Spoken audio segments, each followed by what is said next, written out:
জি sir. জি sir, শোনা যাচ্ছে। আজকে একটু তোমাদের এটা দিয়ে শুরু করি। হ্যাঁ, আজকে তোমাদের আমি একটু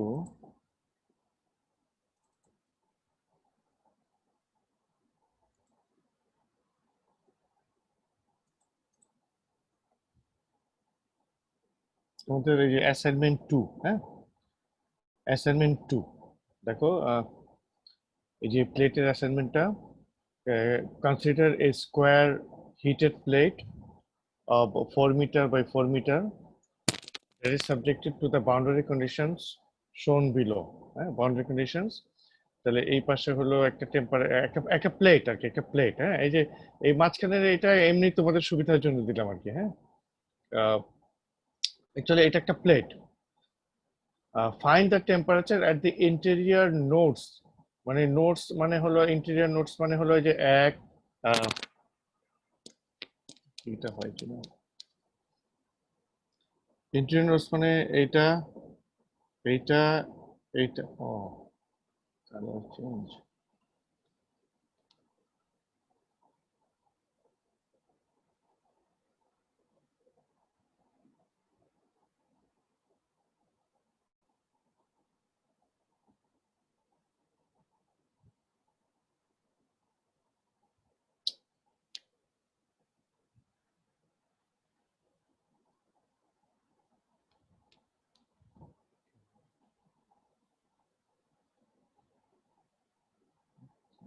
মানে ইন্টেরিয়র নোটস মানে এইগুলো আর কি। কালারটা এরকম সাদা হয়ে গেল।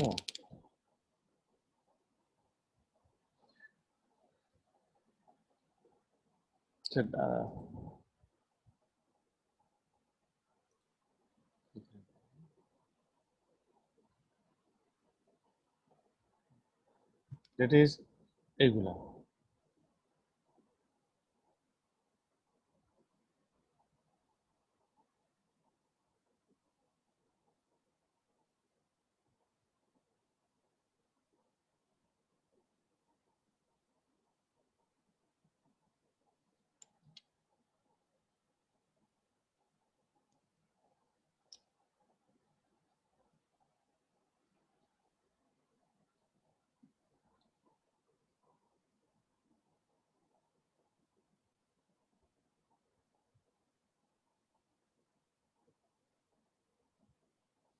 তাহলে 1 2 3 4 5 6 7 8 9, হ্যাঁ, এই 9টা নোড, এই 9টা নোটে আমাদের টেম্পারেচারটা বের করতে হবে। ইউজ এ রিল্যাক্সেশন 1.2, হ্যাঁ রিল্যাক্সেশন। আপনার আপনার লেখা স্যার দেখা যাচ্ছে না। লেখা, ও ভুলে গেছি গো, ভুলে গেছি। দেখতেছো? জি স্যার, এবার ঠিক আছে। আচ্ছা আচ্ছা। তাহলে এই 1 2 3 4 5 6 7 8 9 এই 9টা পয়েন্টে টেম্পারেচার বের করতে হবে। তাহলে আমাদের এক্সাম্পল 2 যেটা ছিল,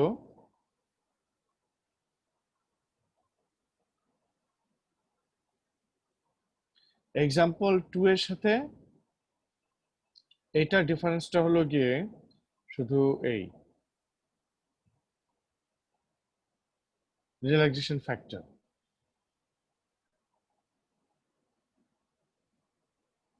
আরেকটা ডিফারেন্স হলো গিয়ে যে দ্য অ্যাকুরেসি, এখানে অ্যাকুরেসিটা বলা আছে এক্সাম্পল 2 তে। তোমার অ্যাকুরেসি, কোনো ধরনের অ্যাকুরেসি বলা ছিল না, এখানে অ্যাকুরেসিটা বলা আছে।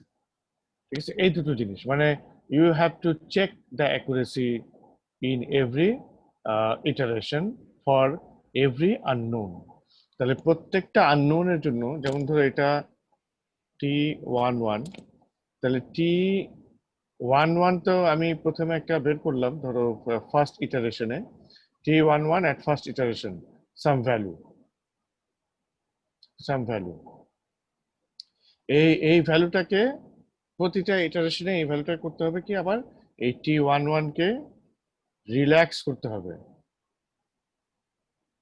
রিল্যাক্স করতে হবে, রিল্যাক্স ভ্যালু একটা পাওয়া যাবে যে lambda into T new plus 1 minus lambda into T, আচ্ছা নিউ বোধহয় উপরে লিখি না, নিউ নিউ আর টি ওল্ড।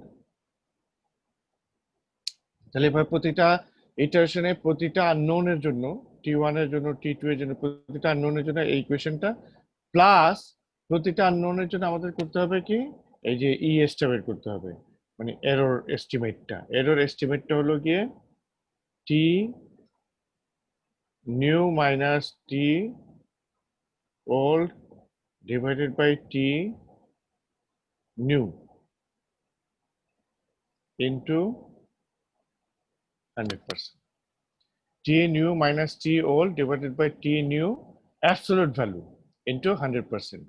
তাহলে প্রতিটা আননোন মানে প্রতিটা ইটারেশনের প্রতিটা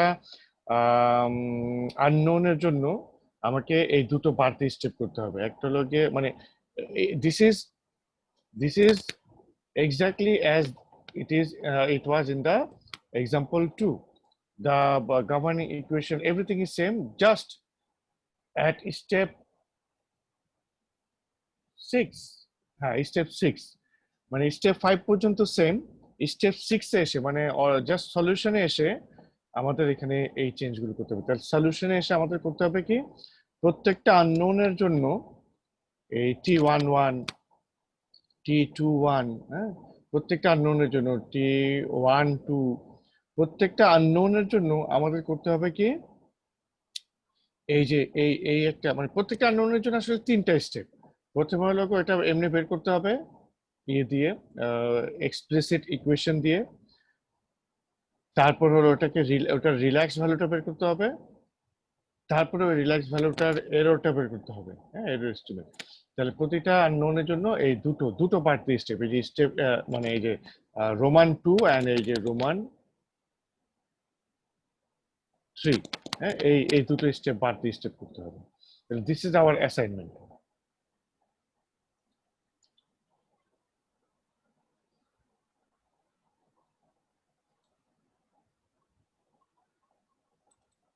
হ্যাঁ এই যে this is our assignment. If you have any question.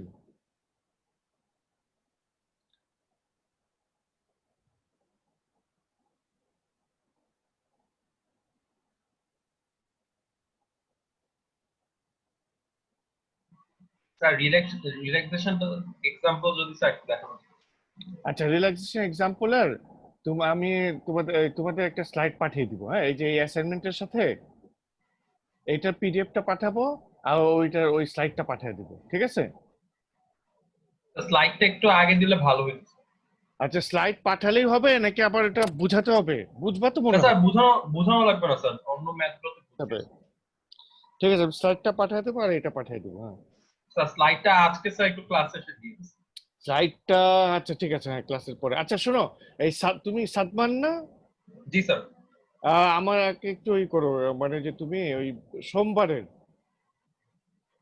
সোমবারের অ্যাটেন্ডেন্সটা আমাকে একটু মেইল করে দিও, হ্যাঁ?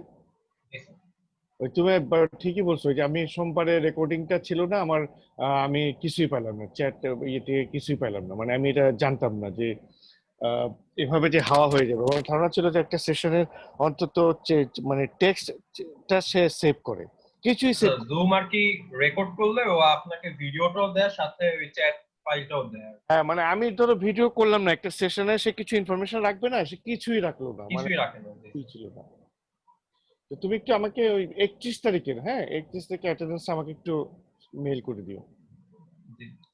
হ্যাঁ তাহলে আর কারো কোনো কোশ্চেন আছে অ্যাসাইনমেন্ট নিয়ে? স্যার অ্যাসাইনমেন্টটা কবে দেওয়া লাগবে স্যার সেটা তো আপনি জানেন। আমাকে তো আগামী বৃহস্পতিবারের মধ্যে নাম্বার আপলোড করতে হবে, হ্যাঁ তাহলে তোমরা আপনার মানে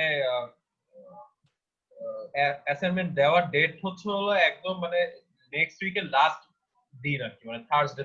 তাই জি কিন্তু ওই যে না তাই কি আমাকে যেদিন মানে যে ডেটটাতে ওই ডেটে তো বলতে মার্কস আপলোড করতে হয়, আমাকে তো গতবার তাই করছে, মানে আমার যে ডেট ছিল সেদিন বললো যে মার্কস আপলোড করতে।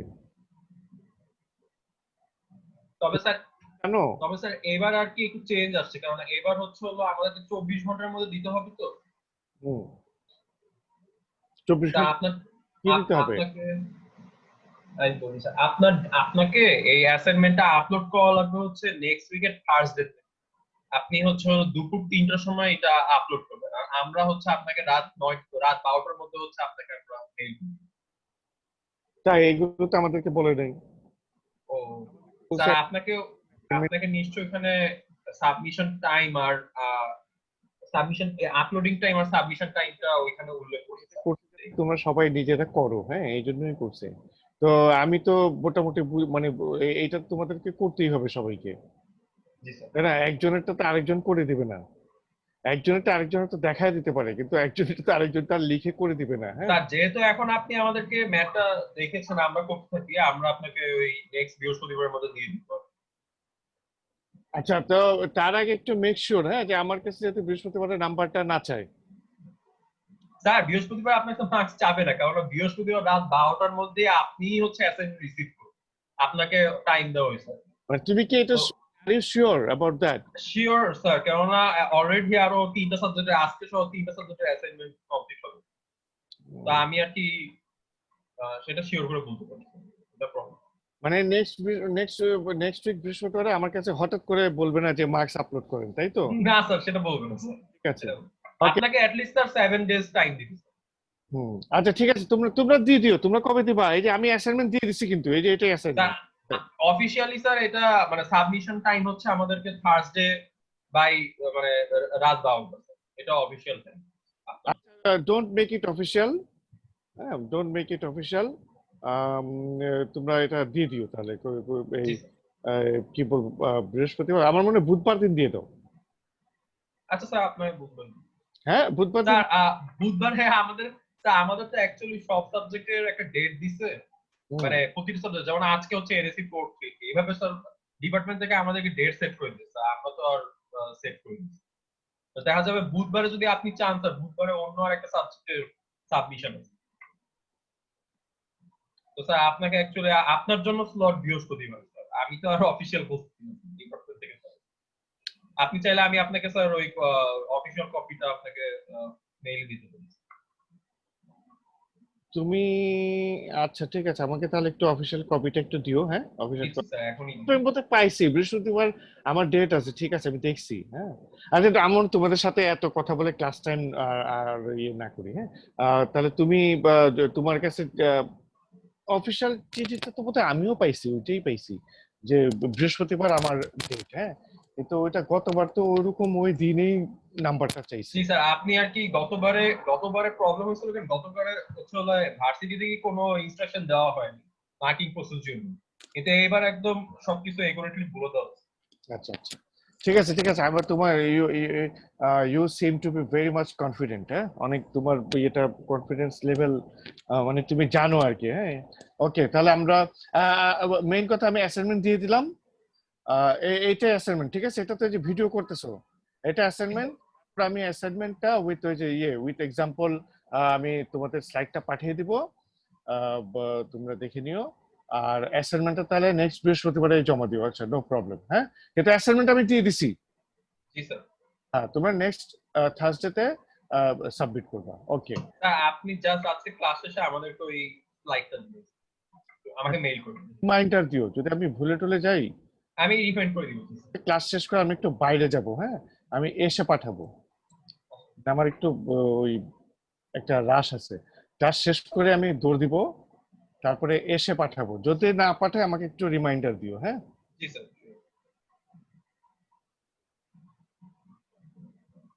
আচ্ছা, এই যে কথাগুলো বললাম, এটা তো বোধহয় আমাদের পুরনো কথা, তাই না? এই যে রিল্যাক্সেশন ফ্যাক্টর, অ্যাকুরেসি লেভেল, এগুলো পুরনো কথা না? এগুলো তো তোমরা জানো, এগুলোর উপর তো তোমাদের কোনো কোশ্চেন নাই। না। তারপরে যে বাউন্ডারি কন্ডিশন, এটাও তো এটাও তো দেখানো হয়েছে, তাই না? বাউন্ডারি কন্ডিশন, কাজে এটা নিয়ে আচ্ছা থাকলে আমরা পরে অন্য ক্লাসে ডিসকাস করব যদি কোনো প্রবলেম থাকে। আমরা গত ক্লাসে যেটা দেখতেছিলাম সেটা হলো গিয়ে এক্সপ্লিসিট ভার্সেস ইমপ্লিসিট মেথড। আমাদের যে এই যে অ্যাসাইনমেন্ট প্রবলেম যেটা, এটা হলো একটা এই যে এটা কিছু বলা নাই, but this is supposed to be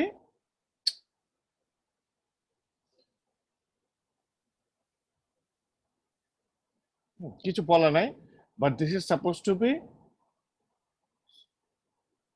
explicit. yes, explicit. This is supposed to be done using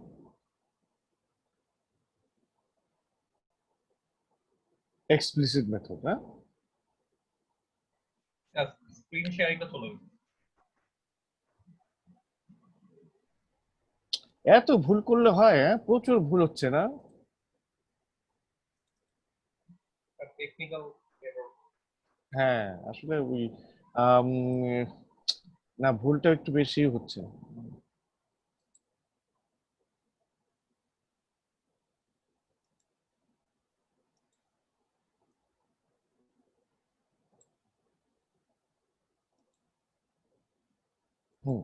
আচ্ছা, তাহলে this is supposed to be done using explicit method. আচ্ছা, explicit method। আচ্ছা, আমরা explicit না implicit এ যাব, এটা কিন্তু আসলে হলো গিয়ে first we determine the type of the governing equation, তাই না? টাইপ অফ গভর্নিং ইকুয়েশন যদি আমার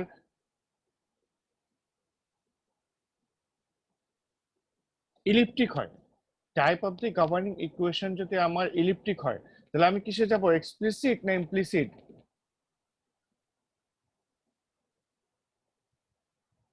আমি তোমাদের কাছ থেকে একটু রেসপন্স এক্সপেক্ট করতেছি। মানে আমাদের গভর্নিং ইকুয়েশনটা যদি ইলিপ্টিক টাইপের হয়, তাহলে আমরা কি এক্সপ্লিসিটে যাব না ইমপ্লিসিটে যাব?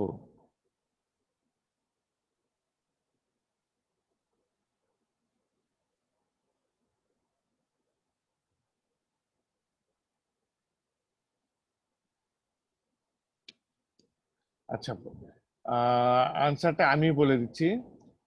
ইলিপ্টিক হলে ইলিপ্টিক ইন্ডিকেটস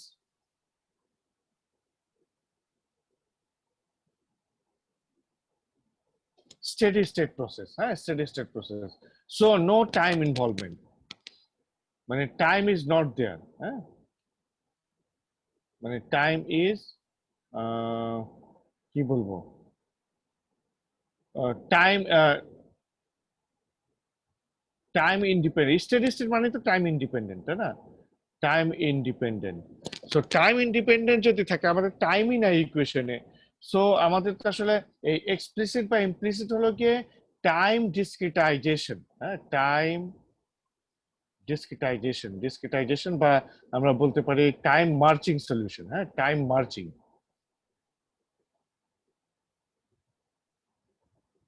এই যে কথাগুলো কিন্তু আমরা অনেকবার শুনছি, টাইম মার্চিং, টাইম ডিসক্রিটাইজেশন বা টাইম মার্চিং। এখন ইলিপ্টিক যদি হয় আমার ইকুয়েশনটা, ইলিপ্টিক হলে তো এটা স্টেডি স্টেট, সো এখানে টাইমের কোশ্চেনে আসতেছে না। তো টাইমের কোশ্চেন না আসলে we don't need to consider either explicit or implicit, আমাদের এটা এই কনসিডারেশনটা থাকবে না। only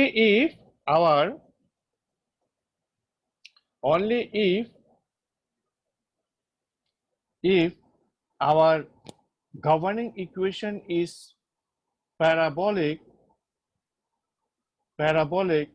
or if hyperbolic, then আমাদের এই মানে টাইম ফ্যাক্টরটা আসতেছে। আর টাইমটা আসলে মানে আমার গভর্নিং ইকুয়েশনে যদি টাইম থাকে, তাহলে I have no other way out but to use the time marching solution. টাইমটা থাকলে আমাদেরকে টাইম মার্চিং সলিউশনে যেতে হবে, টাইমটা থাকলে আমাদের টাইম মার্চিং সলিউশনে যেতে হবে।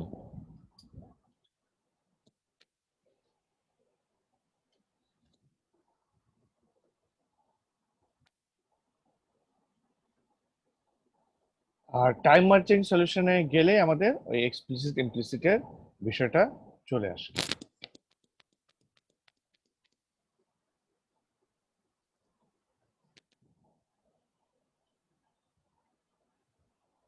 এটা দেখছি।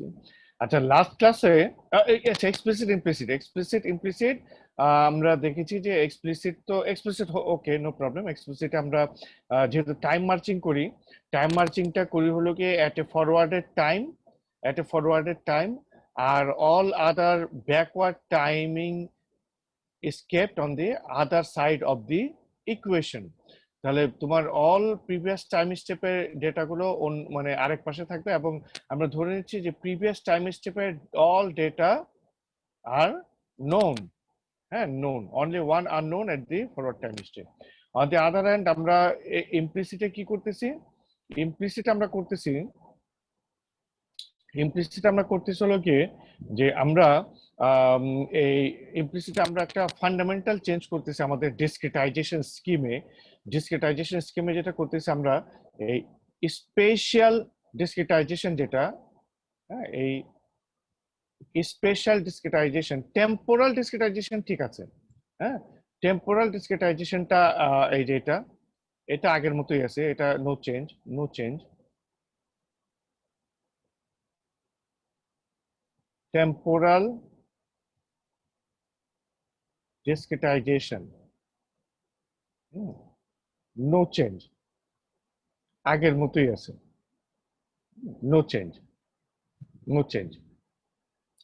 কিন্তু স্পেশাল ডিসক্রিটাইজেশনটা আমরা কি করতেছি, স্পেশাল ডিসক্রিটাইজেশনটা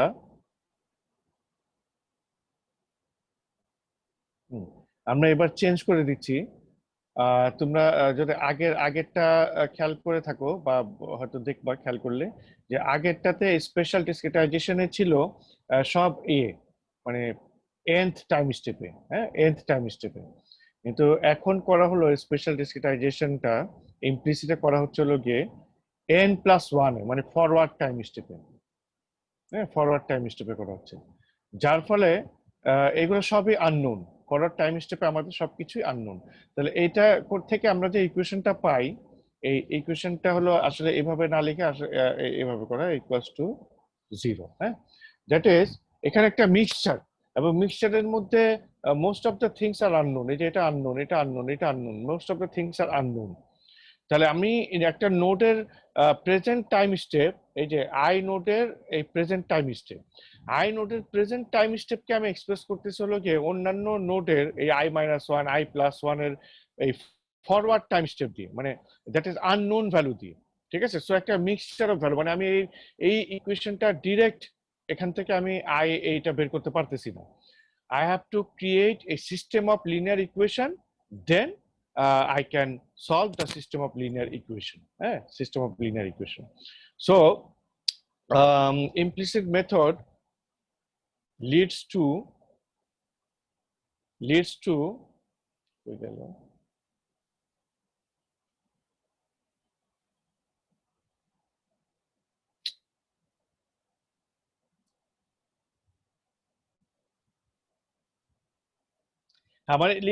implicit method leads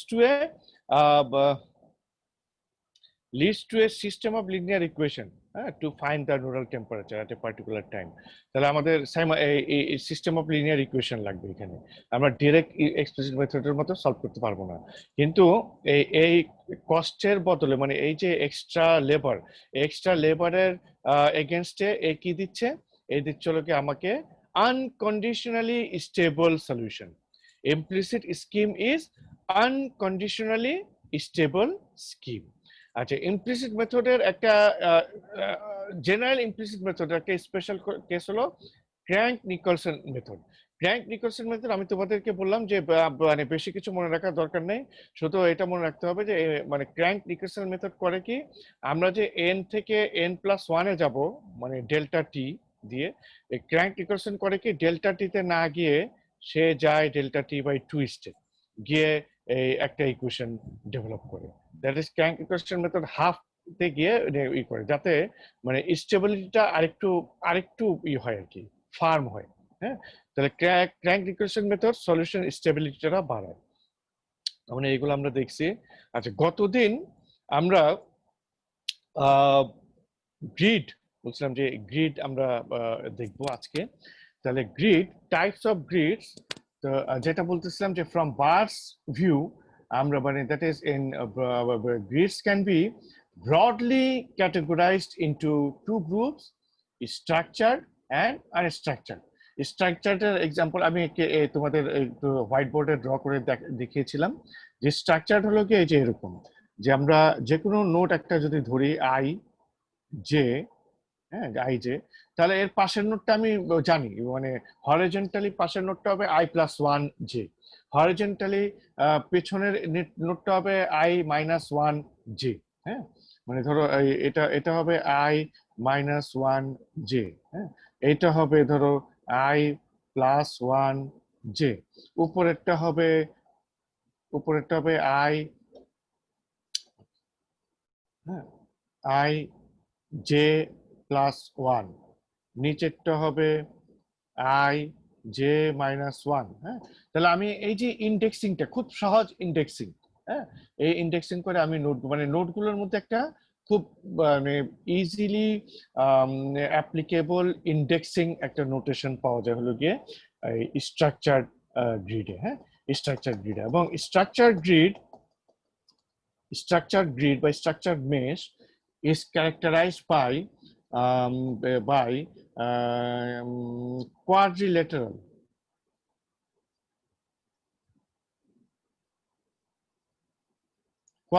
হ্যাঁ 2D quadrilateral, দ্যাট ইজ কোন ধরনের একটা চতুর্ভুজ হবে। আর 3D তে হবে এটা, 3D তে হবে হেক্সাহেড্রাল। হ্যাঁ, হেক্সাহেড্রাল, 3D তে হবে হেক্সাহেড্রাল। এই দুটোই হবে, এর বাইরে আর কিছু স্ট্রাকচার্ড মেশ এর বাইরে কিছু হতে পারে না। মানে স্ট্রাকচার্ড মেশ 2D তে নট নেসেসারি যে এরকম স্কোয়ার হবে অথবা রেক্ট্যাঙ্গেল হবে। হ্যাঁ, it can be like this, হ্যাঁ it can be like this, it can be like this, হ্যাঁ এরকম বিভিন্ন রকম হতে পারে, বাট এটা কোয়াড্রিলেটারাল হবে স্ট্রাকচার বেশ। আর তোমার 2D তে, 3D তে এটা, 3D তে এটা হবে হেক্সাহেড্রাল। হ্যাঁ, হেক্সাহেড্রাল মানে এটার 6টা ফেস থাকবে, 6 ফেসেস, হেক্সাহেড্রাল 6 ফেসেস থাকবে। এটা হলো গিয়ে স্ট্রাকচার্ড মেশের মেইন ক্যারেক্টারিস্টিক্স। 2D তে কোয়াড্রিলেটারাল, 3D তে হেক্সাহেড্রাল। আদার দেন দ্যাট আর কোনো ইয়ে নাই যে তোমার স্ট্রাকচার মেশ যে নট নেসেসারি সবগুলো সমান হতে হবে এমন না।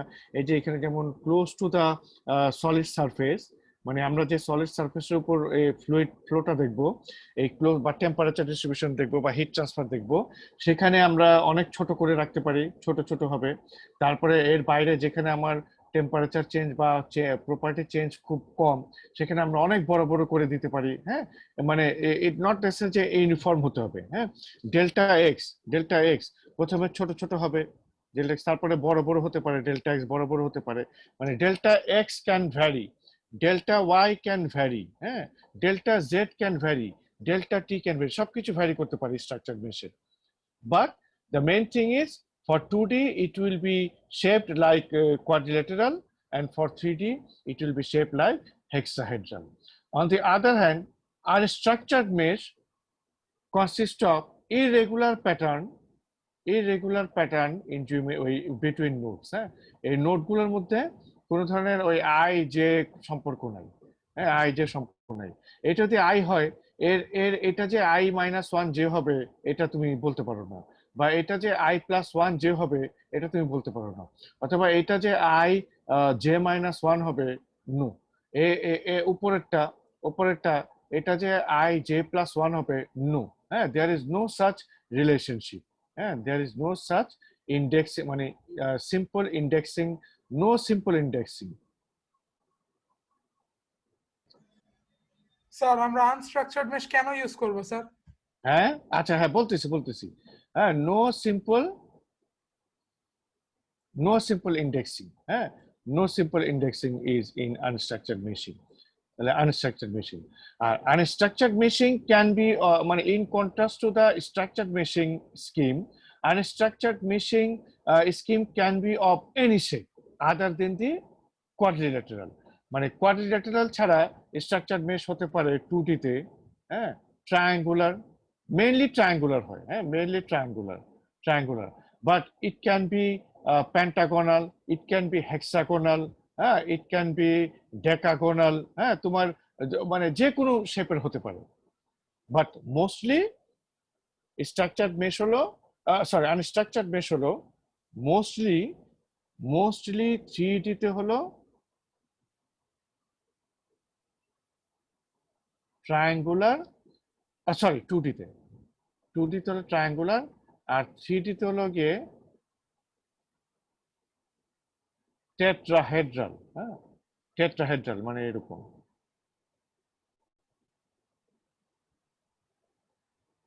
এরকম একটা জিনিস। হ্যাঁ, এরকম টেট্রাহেড্রাল, টেট্রাহেড্রাল টাইপের জিনিস। অথবা প্যান্টা মানে অন্যরকম শেপের হতে পারে, বিভিন্ন রকম শেপের হতে পারে, বাট প্রাইমারিলি ট্রায়াঙ্গুলার 2D-তে মানে ত্রিভুজ হবে, আর 3D-তে এরকম ত্রিভুজাকৃতির এই যে এলিমেন্ট হবে। হ্যাঁ, টেট্রাহেড্রাল এটা হলো main. But it can B মানে স্ট্রাকচার মেশ যেমন তোমার কোয়াড্রিল্যাটারাল আর ইয়েই হবে, হেক্সাহেড্রালই হবে। আনস্ট্রাকচার মেশে এই ধরনের কোনো লিমিটেশন নাই। বাট ওই তোমার ফর সিম্পলিসিটি এইটা সাধারণত ইয়েতে রাখা হয়, তোমার ওই ট্রায়াঙ্গুলার অথবা টেট্রাহেড্রাল মেশ করা হয়। আচ্ছা, now the question is $1 million question, why will go for structured mesh or why will go for unstructured mesh? আচ্ছা, স্ট্রাকচার্ড মেশের বেনিফিটটা হলো, প্রথম বেনিফিটটা হলো স্ট্রাকচার্ড মেশ হলো অ্যাকচুয়ালি মানে কি বলবো এটাকে, হেরিটেজ বা লেগেসি। হেরিটেজ অথবা যেটাকে বলা হয় আমরা বলি লেগেসি, মানে এটা আগে আগে এভাবেই করা হতো। হ্যাঁ, লেগেসি মেশ, স্ট্রাকচার মেশ। তাহলে স্ট্রাকচার লেগেসি, সো এটার এই স্ট্রাকচার মেশ ডেভেলপ করার প্রচুর সাব রুটিন আছে, সাব ফাংশন অ্যাভেলেবল। সো আমরা স্ট্রাকচার মেশ ডেভেলপ করতে পারি। হ্যাঁ, মানে অনেক পুরনো লাইব্রেরি আছে, সো আমরা এটা ইউজ করতে পারি। এই মানে সফটওয়্যারের ক্ষেত্রে সফটওয়্যার রিইউজটা, মানে এই সফটওয়্যার রিইউজটা is a big factor. So এটার অনেক লাইব্রেরি আছে, এটা হলো নাম্বার 1। নাম্বার 2 হলো যে স্ট্রাকচার্ড মেশ ইজ ইজি, মানে ইজি ফর কি বলবো, for the numerical scheme,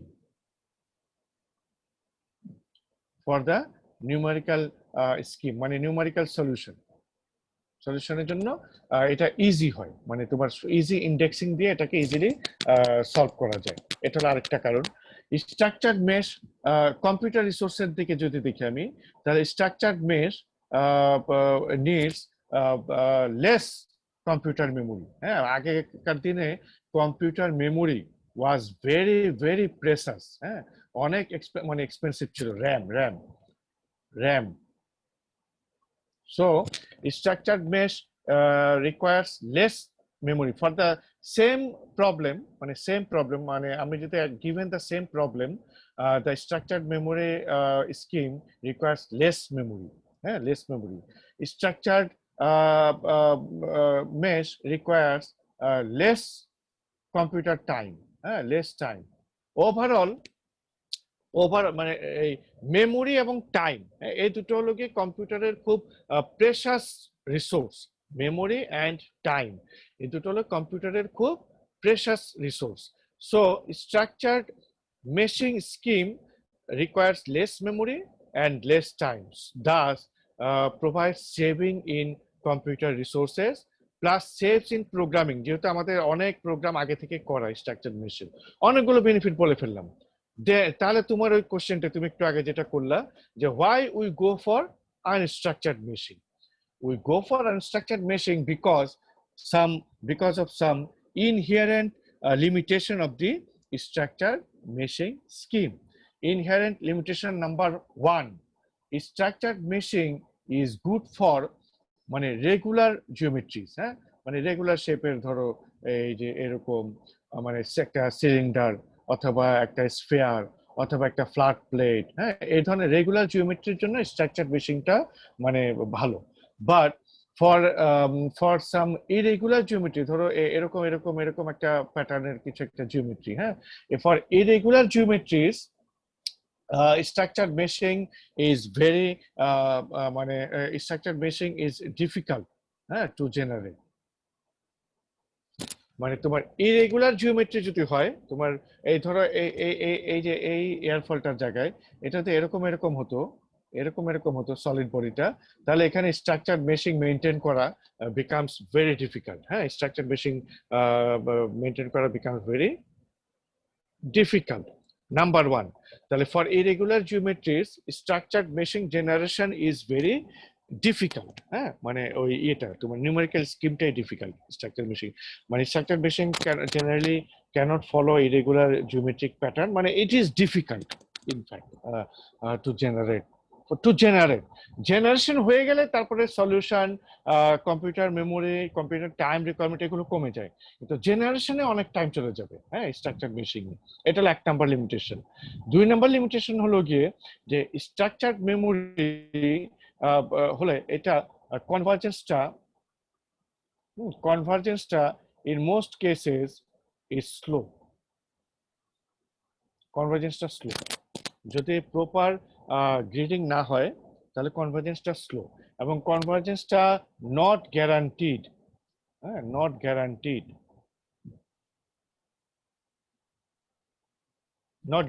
কনভার্জেন্সটা not guaranteed. তাহলে 3টা ইয়ে বললাম। একটা হলো গিয়ে যে it cannot follow the irregular geometry, object geometry. Structured meshing is very difficult to develop in a irregular shaped object. Structured meshing is very difficult to generate. Its convergence is slow, and it is not guaranteed to converge. On the other hand, why we go for unstructured meshing? Unstructured meshing is very easy to generate. Very easy to generate, and it can follow any irregular shape of the object, object geometry. Unstructured meshing is very easy to generate, and it can easily follow the object geometric shape. খুব easily follow করে। But once generated, জেনারেশনের পরে এটা numerical scheme অথবা ওই তোমার solution scheme বের করাটা, মানে এটা ডেভেলপ করাটা একটু কঠিন। ডেভেলপ করাটা কঠিন। বাট ওই যে আমি যেহেতু কম্পিউটার ইউজ করতেছি, সো আমার তো আসলে কম্পিউটার আমি একবার লজিক দিয়ে দিলেই, মানে যেহেতু I have digital computer, so কম্পিউটারে একবার লজিক দিয়ে দিলেই it can do my work. আমি নিজে করতে গেলে it become so tough to solve. But now that we have digital computer, so we are just putting our intelligence into the digital computer, and the computer is taking care of the speed. মানে আমরা তো limited by our speed, আমরা কিন্তু we are not limited by our intelligence, we are limited by our speed. তাহলে ওই স্পিডের কাজটা করতেছে হলো গিয়ে এই ডিজিটাল কম্পিউটার, আর আমরা আমাদের ইন্টেলিজেন্স ইনপুটটা দিয়ে দিচ্ছি। আর structured meshing, unstructured meshing, if converges, it converges rapidly. ঠিক আছে, র্যাপিডলি কনভার্জ করে আনস্ট্রাকচার্ড মেশিং, এবং convergence is more or less guaranteed. Unstructured meshing এ কনভার্জেন্সটা মোটামুটি গ্যারান্টি, ফাস্টার হয়। মোটামুটি তোমার মেশিং যদি ঠিক থাকে তাহলে কনভার্জেন্সটা হবে। বাট এটা এখানে কি হচ্ছে, একটা ঘটনা হলো, এটা মানে ডিসঅ্যাডভান্টেজটা হলো গিয়ে যে এটি যে নিউমেরিক্যাল স্কিম, তুমি যদি ম্যানুয়ালি ওই যে আমরা যে সব প্রবলেমগুলো সলভ করতেছি ম্যানুয়ালি যদি করা যায়, এটা it become so tough. Digital computer না থাকলে এটা করা ইম্পসিবল আনস্ট্রাকচার্ড মেশিং এ। আর আরেকটা হলো গিয়ে it requires more computer resources, মানে মোর মেমোরি অ্যান্ড মোর টাইম। এটা হলো disadvantage. More memory and more time. Unstructured মেশিং requires more memory, sorry more time. এটা আসলে ডিপেন্ড করে, আমি তো একটু আগে বললাম যে স্ট্রাকচারটা হলো স্লোয়ার, তাই না? তাহলে এটা ফাস্টার হবে না, মানে একটার সাথে একটা ডিফারেন্ট। এটা তাহলে এটা মোর মেমোরি লাগবে। মোর মেমোরি লাগবে। আর টাইমটা আসলে ডিপেন্ড করে তোমার নিউমেরিক্যাল স্কিমের উপরে।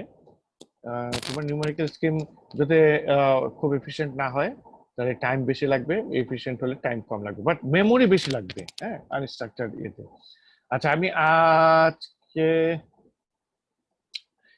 মেইন ক্যাটাগরি এটাই, স্ট্রাকচার আনস্ট্রাকচার্ড মেশ। এটাকে আবার তোমার বিভিন্ন ভাবে করা হয়, যেমন ব্লক মেশটা হলো গিয়ে যে তোমার ওই টোটাল ইটাকে, মানে টোটাল কম্পিউটেশনাল ডোমেইনটাকে কয়েকটা, ধরো এইটা হলো total computational domain, total computational ডোমেইনটাকে কয়েকটা ভাগে ভাগ করা হয়, যে এরকম একটা ভাগ, এরকম একটা ভাগ, এরকম একটা ভাগ। হ্যাঁ, এই যে কয়টা, 4টা ভাগ করা হলো, মানে 4টা ব্লক, 4টা ব্লক। তাহলে 4টা ব্লকের মধ্যে তাহলে ব্লক 1-এ হলো গিয়ে এই যে তোমার এই ধরনের মেশ, ব্লক 2-তে আরেক ধরনের মেশ, ব্লক 3 এবং এই যে এখানে আরেক ধরনের মেশ। তো অল আর স্ট্রাকচার মেশ, দেখো সবগুলো 4 কোণা, এই যে 4 কোণা সবগুলো মেশের হলো রেক্ট্যাঙ্গেল। হ্যাঁ, এই যে এটাও কিন্তু স্ট্রাকচার মেশ, মানে যে কার্ভ, এটাও স্ট্রাকচার মেশ 4 কোণা। তাহলে এটা হলো ব্লক মেশ। তাহলে ব্লক মেশ হলো গিয়ে যে আমি টোটাল কম্পিটিশনাল ডোমেইনটাকে কতগুলো ব্লকে ভাগ করে নিচ্ছি, নিয়ে ওই ব্লকগুলোকে আলাদা আলাদা মেশ করতেছি। হ্যাঁ, এটা হলো ব্লক মেশ। ব্লক মেশ পুরাটা হলো স্ট্রাকচার। এটা হলো আরেকটা ব্লক মেশ। এখানেও 2টা ব্লক করলাম আমরা, 2টা ব্লক করে একটা ব্লকে করলাম স্ট্রাকচার মেশ, আরেকটা ব্লকে করলাম এই যে আনস্ট্রাকচার মেশ। হ্যাঁ, আনস্ট্রাকচার মেশ, এটাকে হলো block mesh hybrid.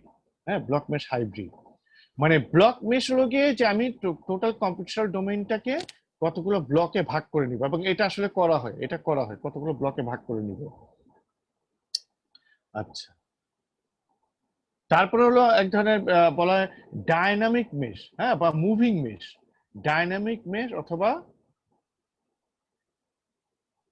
Moving mesh, এটা হলো ধরো তোমার কোনো মানে হেলিকপ্টারের প্রপেলার বা জাহাজের প্রপেলার, হ্যাঁ, বা তোমার কোনো একটা টারবাইনের প্রপেলার অথবা কোনো একটা ফ্যানের ব্লেড, হ্যাঁ, যে জিনিসটা মুভ করতেছে, তাহলে মুভিং এর সাথে সাথে এই মেশগুলো ওর সাথে সাথে মুভ করবে। মানে আমি এমন একটা কিছু মেশ ডেভেলপ করলাম যে এটা মুভ করবে, এর সাথে সাথে এই মেশগুলোও মুভ করবে। হ্যাঁ, এটাকে বলা হয় মুভিং মেশ অথবা ডাইনামিক মেশ।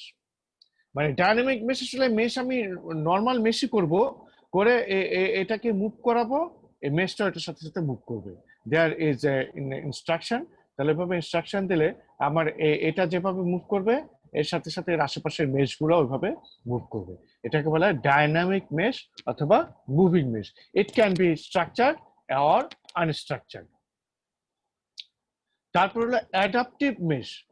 অ্যাডাপটিভ মেশ হলো গিয়ে যে কোন একটা ইতে, এই যে কোন একটা অবজেক্টে বা কোন একটা ডোমেইনে আমরা প্রথমে বড় বড় মেশ দিয়ে শুরু করব।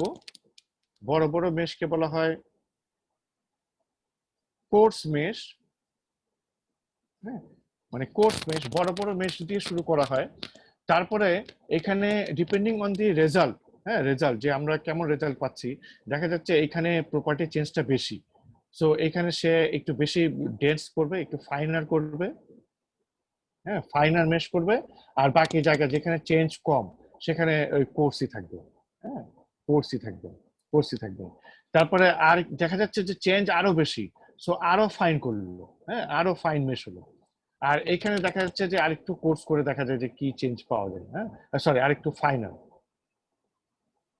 ফাইনাল তাহলে আমরা বড় মেশগুলোকে বলি কোর্স মেশ, মানে বড় বড় সাইজের মেশ, মানে স্পেশাল সাইজ বড়, সেগুলোকে বলে হলো coarse mesh.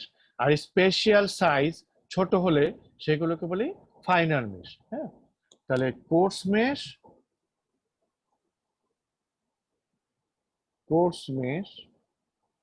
That is delta X, delta Y, এগুলো হলো বড়। আর ফাইন মেশ হলো ডেল্টা এক্স, আমরা যত ছোট করব তত ফাইন মেশ হবে। তাহলে কোর্স মেশ, ফাইন মেশ। হ্যাঁ, এটা কিন্তু স্ট্রাকচারড হতে পারে, আনস্ট্রাকচারড হতে পারে। তাহলে আমরা আজকে কি কি দেখলাম? আমরা দেখলাম মেইনলি স্ট্রাকচারড এবং আনস্ট্রাকচারড মেশ, এবং স্ট্রাকচারড এবং আনস্ট্রাকচারড মেশের অ্যাডভান্টেজ, ডিসঅ্যাডভান্টেজ, ইউজ কেসেস। হ্যাঁ, ইউজ কেসেস মানে ইরেগুলার জিওমেট্রি হলে সাধারণত আনস্ট্রাকচারড মেশ ইউজ করতে হয়, আনস্ট্রাকচার। এবং বেসড ব্লক মেশ, কম্পিউটেশনাল ডোমেইনকে আমরা কতগুলো ব্লকে ভাগ করে আলাদা আলাদা মেশ করি। Block mesh can be structured, block mesh can be unstructured, block mesh can be hybrid. তারপর দেখলাম মুভিং অর ডাইনামিক মেশ, যেটা আমার ওই মেশটা অবজেক্টের সাথে মুভমেন্টের সাথে সাথে মেশটাও মুভ করবে, মানে ওই গ্রিডটাও মুভ করবে। তারপর আমরা দেখলাম যে কোর্স মেশ কি, ফাইন মেশ কি। কোর্স মেশ হলো গিয়ে সাধারণত বড় বড় মেশগুলোকে, মানে বড় স্পেসিং এর মেশগুলোকে কোর্স মেশ বলে, আর ছোট স্পেসিং হলে সেগুলোকে ফাইন মেশ বলি। যেমন এখানে আমরা এগুলোকে বলবো কোর্স মেশ আর এগুলোকে বলবো ফাইন মেশ। হ্যাঁ, এগুলো হলো ফাইন মানে ইয়ে, আর এগুলো হলো coarse. Coarse mesh, coarse mesh. তাহলে কোর্স মেশ হলো ফাইন মেশ। আর অ্যাডাপটিভ মেশ হলো গিয়ে যে depending on the solution we can adapt our grid. হ্যাঁ, এই ধরনের স্কিম ইয়েতে তোমার বিভিন্ন ধরনের সফটওয়্যারে আছে, যে আমার যেখানে চেঞ্জ বেশি হচ্ছে সেখানে আমি গ্রিডটা ফাইন করে দিলাম, যেখানে আমার চেঞ্জ কম হচ্ছে সেখানে আমি গ্রিড মানে বড় করে দিলাম।